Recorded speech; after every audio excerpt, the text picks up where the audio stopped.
سمعت اكو ناس بالغابه، هسه اروح اشوف شعدهم هنا ما يدرون عريس ملك الغابه.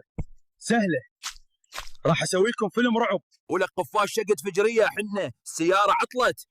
يلا ولا يهمك، اني فتر قديم وهسه من اول لمسه اشغلها. يابا شعرفني بالسيارات، صار ساعه ما تشتغل. نروح مشي احسن، ما يحتاج سياره.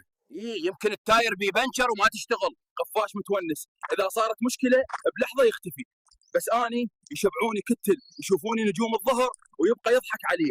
هسه هنا شدوس، شلون نعبر منه؟ نسوي تجربه ونشمر قفاش ونشوف الوضع.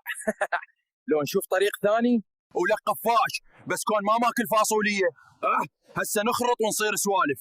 امشي على كيف، ترى الوضع خرج عن السيطره. الحمد لله هاي عدت على خير، الله يستر من الجايات. هسه نشوف الخريطه. ولك قفاش وين الخريطه؟ بس كون ما ضاعت ترى نبقى هنا. هذا قفاش من الجوع ماكل الخريطه. هسه بربك وين نروح وشلون؟ يلا نكمل والله كريم، لو بالهدف لو بالنجف. ولك قفاش ادزك على شي لو تبعرها. شباب ما نريد شي، بس دخوليه الغابه $1000، واذا ما قبلوا سلم لي. ذولا مو مال عيني واغاني، ما قبلوا ينطون فلوس. وهسه الخطه باء، نسالهم شنو اخر طلب وشنو وصيتهم. شباب منو عباله راح نشويهم. ترى هاي مو سوالف عريس، انا وقفاش حبابين بس خوفناهم وانطونا السياره. اذا عجبكم المحتوى اكتبوا استمر وراح انشر لكم جزء ثاني. عريس لديكم لا خوف عليكم. لايك ومتابعه